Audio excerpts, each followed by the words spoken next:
Hola a todos los espectadores y bienvenidos de nuevo al próximo episodio de ¿Qué hay de nuevo, profe? Hola, Walter. Un gusto volverte a ver. El gusto es mío. Veo que estás de vuelta en tu chaleco de cuadros. Te hace ver muy intelectual hoy. Sí, tú también te ves muy intelectual hoy. Gracias. Gracias por unirte a nosotros. ¿Y cómo fue tu semana? Fue un poco agitado. Ya no puedo soportar estas cuarentenas más que demasiado, ¿no? Así es, ya. Estamos bien ocupados, pero vamos directo al tema. Y vamos a comenzar con una palabra de oración. Yo oraré. ¿Tú vas a orar? Excelente. Padre Celestial, muchas gracias por reunirnos de nuevo. Pedimos que tu bendición sea sobre nosotros y sobre esta discusión y también pedimos que bendigas a los espectadores y que el Espíritu Santo nos ilumine en todo. En el nombre de Jesús, amén. Amén. ¿Qué tenemos hoy? Bueno, pensé que tal vez podríamos hablar un poco sobre los pilares del adventismo. Dado que ya hemos discutido en episodios anteriores el espíritu de profecía y el sábado, pero también hay otros pilares sobre los que se apoya la Iglesia Adventista del Séptimo Día. Y sobre esto hay mucha oposición y desinformación sobre los adventistas del séptimo día y también hay ex adventistas del séptimo día que hacen videos contra el adventismo. Y tal vez puedas simplemente elaborar un poco para nosotros sobre lo que dicen estas personas, sobre si tienen algo de verdad lo que ellos dicen. Sí, esto es algo importante, como dices tú. Hay páginas web que tratan de desacreditar lo que el adventismo representa. Y esto siempre se reduce a las mismas cosas básicas. Yo no dudo de la sinceridad de estas personas y, y que sienten que deben iluminar el mundo, pero tienen serias equivocaciones en sus conceptos. Ahora, una de las grandes cosas es, por supuesto, el santuario, el gran chasco de 1844, el juicio investigador y el perfeccionismo percibido cuando se trata de la ley. Y luego, pues por supuesto, les encanta citar a Elena de White sobre estos temas y decir, mira aquí, esto es lo que ella dice. Y por cierto, es muy fácil hacer eso. Y el tema del perfeccionismo es un tema muy importante. Y el tema del perfeccionismo ha sido un tema importante a lo largo de la historia. Y no debemos olvidar que si el diablo puede usar su herramienta para llevar a la gente a una religión autosuficiente, él lo hará. Nuestra religión se basa en Cristo y nuestra salvación se basa en Cristo. Y tan pronto como incorporamos un elemento del yo en nuestra salvación, entonces nos metemos en problemas. Pero no hay duda de que Cristo requiere obediencia. Si me amas, guardarás mis mandamientos. El que dice que me ama y no guarda mis mandamientos es un mentiroso y la verdad no está en él. No he venido a abolir la ley. Y luego dice que ni una jota ni una tilde de ninguna manera será quitada de la ley del Señor. Desaparecerá de la ley del Señor. Nada, nada, ni una jota ni una tilde, por lo que todos estos versos nos dicen que la obediencia es un requisito previo. Ahora, ¿soy salvo a través de mi obediencia? No. ¿Pero soy salvo sin la obediencia? No. Entonces, ¿cómo conseguimos el equilibrio correcto? Y siempre me sorprende cuando veo cómo estas personas citan a Elena de White, que es de lo que ellos hablan y todos estos temas. Así que echemos un vistazo a cuáles son los pilares del adventismo que distinguen a esta denominación de todas las demás. Y bueno, ustedes saben, ese es un buen ejercicio, ¿no? Yo creo que ese es un buen punto de partida. Ok. Tengo aquí una diapositiva y dice, después del gran chasco, podríamos detenernos allí mismo, ¿no? Ya estamos en problemas. el gran chasco de 1844. Ahora, lo que sucedió fue que ellos estudiaron, no los adventistas, porque ellos no existían. Ahora, hagamos esto bien simple. El adventismo evolucionó a partir de un movimiento del gran despertar. Y hubo dos corrientes en este despertar. Fue virtualmente un despertar universal, pero particularmente en los Estados Unidos hubo lo que fue llamado el gran despertar, y una de las corrientes, la cual era la corriente evangélica, creía en el milenio temporal de paz, donde todas las naciones se convertirían y muchos estaban a bordo esperando este milenio de paz en la tierra. Luego estaba la otra corriente, que era básicamente desde el movimiento millerita de William Miller, quien estudió las escrituras y llegó a la conclusión, como muchos otros investigadores anteriores, que habían encontrado que esto no era bíblico y que no habría un milenio temporal de paz donde las naciones se convertirían, lo cual es casi como una doctrina de segunda oportunidad, ¿correcto? Y las escrituras claramente enseñaban algo más. Las escrituras enseñaban que Cristo vendría con poder y gran gloria y que Jesús vendría a la tierra y que los impíos serían destruidos en esa venida. Y hay numerosos versículos en la Biblia que tratan sobre esto. Tal vez usted pueda publicar uno de los enlaces con los versículos de la Biblia en secuencia respecto a lo que pasa. Se llama el próximo clímax de la historia. Así que publica esa, por favor. Pues bueno, luego la resurrección de los justos, el traslado de los justos vivos y los justos se encuentran con el Señor en el aire. Ellos son los llevados. Pero este concepto está en oposición de un concepto de un rapto secreto y luego un milenio de paz aquí en la tierra donde todos se convertirían, etcétera, etcétera. Estos dos temas estaban en conflicto.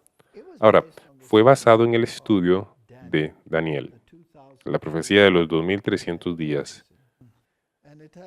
y tiene una fecha de inicio específica en el 457 a.C., cuando el decreto fue emitido de que Jerusalén iba a ser restaurada.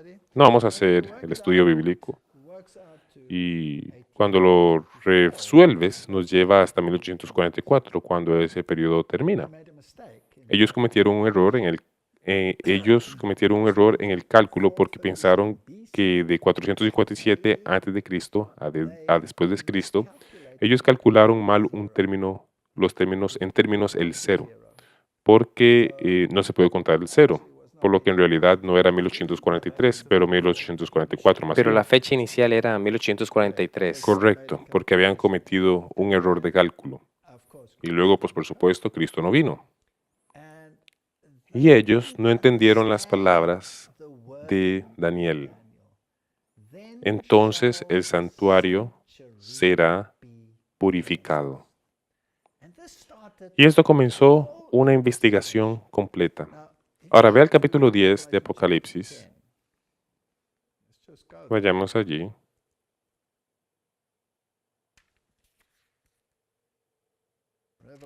Apocalipsis capítulo 10. Hay un capítulo sobre este ángel poderoso que desciende del cielo vestido con una nube y un arco iris que estaba sobre su cabeza y su rostro era como el rostro del sol. Es una descripción de Jesús parado en el agua y en la tierra. Y luego tiene en su mano un pergamino, pero está sellado, está cerrado. Y un pergamino sellado es algo sobre lo que la gente no tiene conocimiento y que no saben lo que significa, pero debía ser abierto, debía entenderse. Ahora, si estudias tu Biblia, encontrarás que solo hay una profecía que fue sellada. Daniel trató de entender lo que la profecía significaba, pero el ángel Gabriel le dijo que está sellada para el tiempo del fin, así que solo entonces sería entendida. sigue tu camino, tú descansarás y al final estarás de pie y recibirás una gran herencia. Así que aquí había una profecía sellada y había llegado el momento de abrir la profecía y luego encontramos esta hermosa historia en el capítulo 10 de Apocalipsis, donde Juan, en visión, toma el rollo y se lo come. En otras palabras, internaliza el mensaje y era dulce como la miel en su boca. En otras palabras, era un mensaje de alegría. Y el mensaje de alegría de la apertura del rollo era que Cristo viene de nuevo. Pero luego se tornó amargo, agrio en su estómago. Y hubo una gran decepción.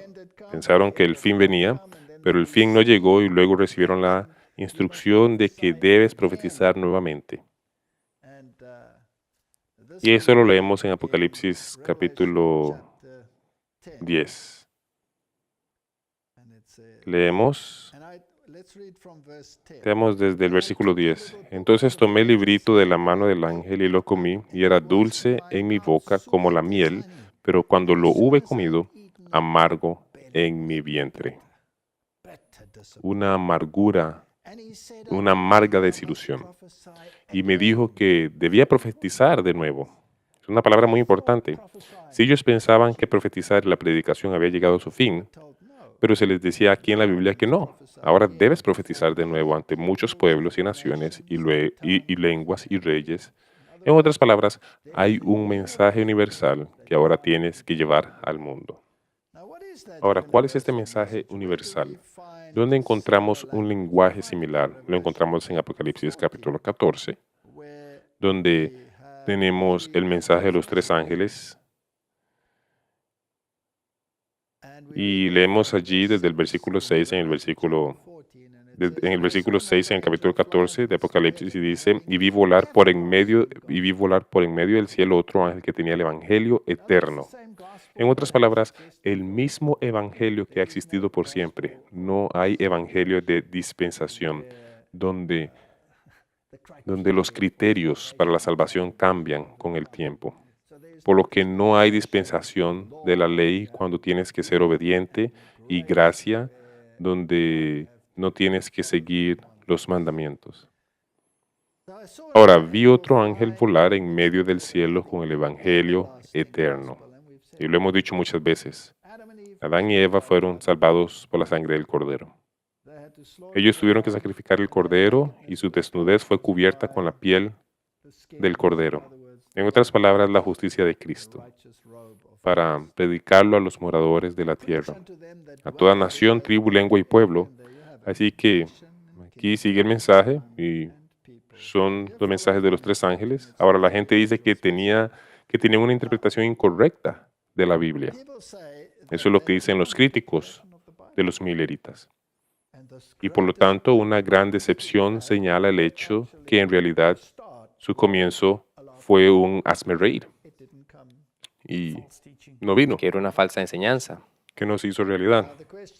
Ahora, la pregunta es, por supuesto, ¿ha Dios usado los chascos en el pasado?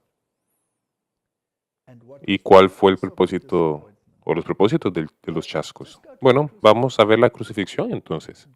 Jesús había enseñado en numerosas ocasiones exactamente lo que iba a pasar con él.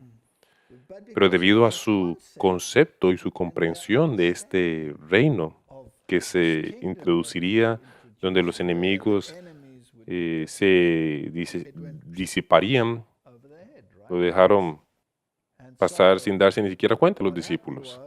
Y entonces lo que sucedió fue que cuando Jesús fue crucificado, la esperanza de los discípulos fueron crucificadas con él. Y allí estaban ellos increíblemente decepcionados. Y leemos sobre esos dos caminando en el camino de Emaús. Y el tercero aparece entre ellos y ellos estaban muy abatidos. ¿Qué pasa? ¿No has escuchado lo que ha sucedido? Y todas sus esperanzas y sueños se habían ido.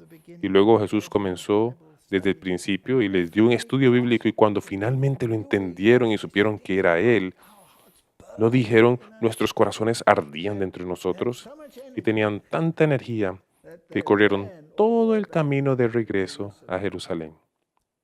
Les dijeron a los discípulos, y pues por supuesto que todos les creyeron, ¿cierto? No, no les creyeron. Así que esta es otra situación.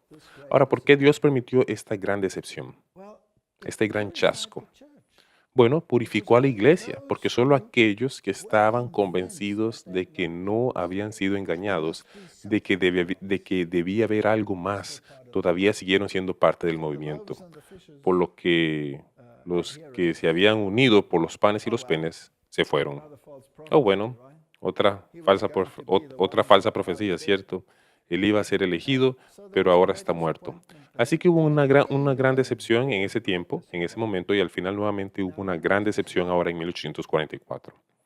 Ahora, ¿quién estaba decepcionado? Las personas que estaban involucradas eran de varias denominaciones. Eran metodistas, en gran parte metodistas y bautistas, minorías en el continente, y luego estaban los congregacionistas y, y de todas las demás denominaciones, cada uno de ellos con entidades separadas de la verdad. Un pequeño grupo creía, digamos, en el estado de los muertos, que los muertos duermen hasta la resurrección. Otro grupo creía en otra doctrina y finalmente estudiaron las Escrituras y dijeron, ¿qué significa que el santuario será purificado? Ellos pensaron que Cristo iba a regresar a esta tierra y la tierra es el santuario y el santuario iba a ser limpiado de esta cosa llamada pecado. Pero eso no es lo que significa. Y luego un día, un hombre con el nombre de Hiram Edson, estaba caminando en su campo. Y eso fue después del gran chasco. Así es. Ellos estaban estudiando las Escrituras para ver dónde habían cometido un error. Y luego, de repente, él entendió, casi en forma de visión, que el santuario era el santuario en el cielo y que tenía que ser purificado, por lo que la gran doctrina del santuario fue desarrollada. Ahora, la doctrina del santuario es exclusiva de los adventistas del séptimo día. Y algo que me gustaría mencionar también es que en ese punto Elena de White no había tenido visión, ninguna visión, y todavía ella no predijo la venida de Jesús en 1844. Así que hay una idea errónea sobre eso también. Los predicadores mileritas de todas estas denominaciones diferentes, eran alrededor de 112 de ellas, fueron ellos los que a través del estudio de la Biblia habían llegado a estas conclusiones. El adventismo evolucionó a partir de ese gran chasco, por lo que la doctrina del santuario es básicamente única para los adventistas del séptimo día. Ahora, aquí surge una pregunta interesante. Si estudias el Antiguo Testamento, ¿cuánto del Antiguo Testamento se refiere al santuario? Todo el libro del Antiguo Testamento. Así es, todo. El santuario está en todas partes, todos los servicios, todo el Pentateuco. Los primeros libros de la Biblia son sobre el santuario. Levítico es sobre el santuario. Quiero decir que el santuario forma una gran parte del Antiguo Testamento. Trata sobre los sacrificios y Todo está asociado con el santuario. Y en el Nuevo Testamento simplemente desaparece. Ahora, hay quizá una verdad importante en la doctrina del santuario. Y la respuesta es obviamente sí. Debe haberla.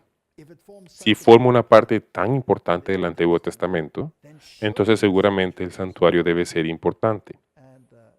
Y cuando llegamos al libro de Hebreos, comprendemos cómo Pablo usa la tipología en el Antiguo Testamento y la hace aplicable al Nuevo Testamento. Y es un estudio hermoso. El libro de Hebreos es un libro fantástico. Déjenme ir al libro de Hebreos. ¿Sabes qué? El capítulo 9 es particularmente importante cuando se trata del libro de Hebreos con respecto al ministerio de Jesucristo. Y dice así: ahora bien, aún el primer pacto tenía ordenanzas de culto y un santuario terrenal. Así que él era un santuario en la tierra, porque el tabernáculo estaba dispuesto así. En la primera parte, llamado lugar santo, estaba el candelabro, la mesa y los panes de la proposición. Entonces, en el santuario terrenal había una primera cámara y separado el atrio exterior de la primera cámara había un velo. Luego esta primera cámara en la que estaban los candelabros, la mesa de los panes de la proposición y el altar del incienso. Y luego allí había otro velo. Y Pablo dice que este velo representa la carne de Jesús, que se rasgó en nuestro nombre, y por eso el velo se rasgó cuando Cristo fue crucificado. Así que esa fue la primera cámara. Y tras el segundo velo, sigue diciendo, estaba la parte del tabernáculo llamado el lugar santísimo. Es muy fascinante porque cuando tratamos con la doctrina del santuario, el adventismo recibe muchas, pero muchas críticas. Y debemos entender por qué esto es tan importante. El santuario, por supuesto, representa el plan de la salvación. Hemos hablado de esto en el pasado, pero vamos a ir brevemente a través del estudio de nuevo. Si tomamos el tabernáculo del cual Moisés habló, el cual era un patrón, y el templo vino después, solo que en una escala más grande, pero tenía el mismo significado y todo es tan preciso, es tan hermoso, hay tantos mensajes escondidos dentro del tamaño de todas estas cosas. Así que cuando vienes de fuera del mundo y entras en el santuario, entras por una abertura, entras por una puerta. Jesús dice, yo soy la puerta. E inmediatamente quedas rodeado por la pared exterior que consistía en lino blanco que representa la justicia de Cristo. Así que cuando vienes a Cristo, entras por la puerta que es Cristo, estás rodeado por la justicia y luego tienes que traer un cordero si eras un pecador. Todos hemos pecado y estamos destituidos de la gloria de Dios. Y luego tenías que sacrificar ese corderito y la sangre era aplicada a los cuernos del altar. Y el sacrificio se quemaba en el altar exterior que representaba la cruz donde Jesús murió, en nombre de mis pecados. Ahora, el sacerdote que oficiaba, él también representa a Jesucristo. Así que en el tipo, el sacerdote también tenía que traer un sacrificio para sí mismo de forma regular, porque había tomado una pequeña porción de ese cordero cuando había sido asado en el fuego, se lo ponía en la boca y lo comía. De tal manera que en el tipo, los pecados que se habían transferido y confesados sobre el cordero había muerto por los pecados, en el tipo el pecado era transferido al sumo sacerdote. En otras palabras, en el tipo él se convertía en un tipo del portador del pecado que representa a Jesucristo. Luego, cuando él traía su propio sacrificio, entonces en el tipo, ese sacrificio no solo era un sacrificio para el sumo sacerdote, quien era un ser humano, pecador, sino también por los que habían sido confesados. Y luego tomaba esa sangre y la llevaba al lugar santo y la aplicaba a los cuernos del altar. Ahora, en el tipo, esa sangre era derramada por mis pecados. Así que es el registro de los pecados. En otras palabras, todos los pecados confesados se llevaban al lugar santo y se colocaban en los cuernos del altar. ¿Podemos poner eso en lenguaje moderno? Sí, por favor. Bueno, no es una buena analogía, pero usémosla como una analogía de todas formas. Digamos que aquí hay una computadora y todos los pecados que han sido confesados están en el disco duro y luego los transfieres al gran servidor que está dentro del santuario, donde hay un registro completo de todos los pecados confesados. Por lo que el registro de los pecados confesados está en el servidor principal, que son los cuernos del altar en el lugar santo. Y luego, lo siguiente era la fuente, que representa el lavamiento del renacimiento.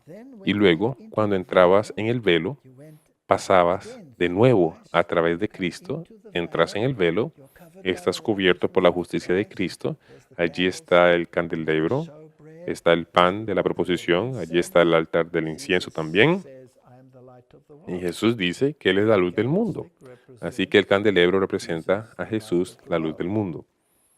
Hay 7 candeleros. El número 7 es, pues, por supuesto, el número de la divinidad, que pudiera también entrar en grandes detalles, ahí en las 7 iglesias, Cristo el Salvador, de todas las edades, etcétera, etcétera. Pero bueno, el altar del incienso es la intercesión. Cristo es mi intercesor que suplica en mi nombre, y el humo que sube al Apocalipsis, en Apocalipsis nos dice que son las oraciones de los santos hechas aceptables para Dios a través de los méritos de Jesucristo. Es una hermosa historia. El pan de la proposición representa, pues bueno, habían 12 de ellos y representan a Cristo, el pan sin levadura, el pan que bajó del cielo, su carácter, su vida, que fue derramada por mí, y tengo que interiorizar ese pan, en otras palabras, el pan de vida. Entonces, el candelero, la palabra, el pan de vida, el carácter de Cristo, que debe ser interiorizado, y debo aceptarlo como mi intermediario. Y luego el registro del pecado tenía que ser, en algún momento, una vez al año, ser removido del santuario en tipo. Así que el sumo sacerdote iba una vez al año al lugar santísimo, y en el lugar santísimo estaba la ley dentro del arca del pacto. Ahora, la ley es la norma de juicio. La ley en realidad me condena a muerte. La ley no puede salvarme. Solo el Inmaculado Cordero de Dios puede salvarme. Y por encima de la ley había un propiciatorio. Es un nombre hermoso. Es en realidad un trono que está entre 2 querubines. Y allí Dios mismo se sienta en su trono, en el propiciatorio. En otras palabras, Dios me protege a través de su misericordia de la condenación de la ley. Es una imagen hermosa. Ahora, había 2 machos cabríos en esta etapa que eran usados en ese sacrificio. Había un macho cabrío del Señor y estaba el chivo expiatorio. Y lo que hicieron, o lo que hacían, fue que el sumo sacerdote entraba y hacía la expiación y rociaba la sangre del sacrificio contra el arca, y hacía la expiación por el arca. Y luego salía al lugar santo y él hacía expiación, y entonces salía y ponía sus manos sobre el chivo expiatorio. Y en el tipo transfería el registro de los pecados confesados al chivo expiatorio, que era llevado al desierto y no moría. No moría sacrificado. Eso es lo que sucedía. Y ahora, ¿cómo lo aplicamos? Entonces, el adventismo se dio cuenta, o más bien los primeros adventistas, se dieron cuenta cuando estudiaron eso, que debía haber habido un evento que tuvo lugar en el cielo, donde Jesús, como el sumo sacerdote que oficiaba, fue al lugar santísimo, y el proceso de limpieza del registro del pecado tuvo lugar en el lugar santísimo. Y aquí hay una manzana de la discordia. Ahora hay que ir al capítulo 7 de Daniel para ver dónde comienza todo esto. Así que vayamos al libro de Daniel y vayamos al capítulo 7 del libro de Daniel, y podemos leer allí desde el versículo 9. Y dice: estuve mirando hasta que fueron puestos tronos, y se sentó un anciano de días, cuyo vestido era blanco como la nieve, y el pelo de su cabeza como lana limpia. Su trono llama de fuego y las ruedas del mismo fuego ardiente. Un ruido de fuego procedía y salía de delante de él. Millares de millares le servían y millones de millones asistían delante de él. El juez se sentó y los libros fueron abiertos. Ahora, esta es una escena que tiene lugar en el cielo. Esto aquí es una escena de juicio celestial. ¿Y qué va a suceder ahora?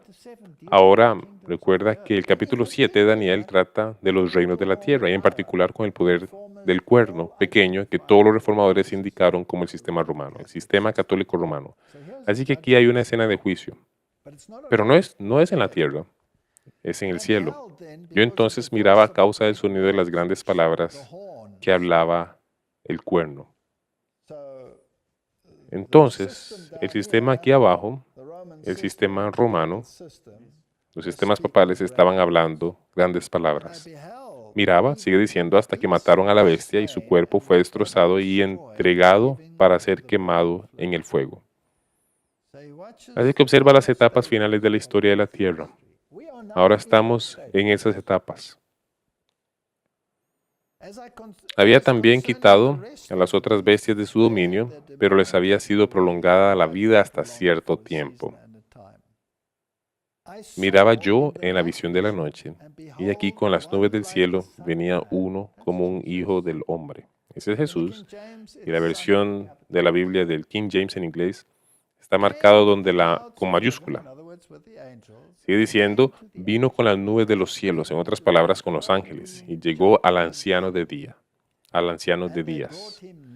Él está viniendo a la escena del juicio, en la sala del trono, y sigue diciendo, y le hicieron acercarse delante de él, y fue dado dominio, gloria y reino, para que todos los pueblos, naciones y lenguas le sirvan. Su dominio es dominio eterno, que nunca pasará, y su reino uno, que no será destruido. Y luego él recibe la visión. Digamos que esta es la escena del juicio. Ahora, ¿qué pasa después? Volvamos a Hebreos capítulo 9. Así que la forma en que describe este tabernáculo, el tabernáculo terrenal, y él describe la primera cámara y luego describe la segunda cámara, en el versículo 3 y dice, tras el segundo velo estaba la parte del tabernáculo llamado el lugar santísimo, en el cual es el más santo, Hagai Hagión en el original, el cual tenía un incensario de oro y el arca del pacto cubierta de oro por todas partes, en la que estaba una urna de oro que contenía el maná, la vara de Aarón que reverdeció y las tablas del pacto. En otras palabras, los 10 mandamientos. Y sobre ella los querubines de gloria que cubrían el propiciatorio, de los cuales cosas no se pueden ahora hablar en detalle. Y así después de estas cosas, en la primera parte del tabernáculo entran los sacerdotes continuamente para cumplir los oficios del culto. Pero en la segunda parte, solo el sumo sacerdote, una vez al año, no sin sangre, la cual ofrece por sí mismo y por los pecados de ignorancia del pueblo.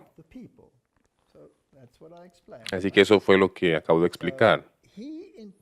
Así que él, en tipo, él era el que había internalizado todos los pecados, tipológicamente hablando, representando el gran sumo sacerdote de Jesucristo, que era el verdadero antitípico, el gran cumplimiento de todos estos tipos y sombras.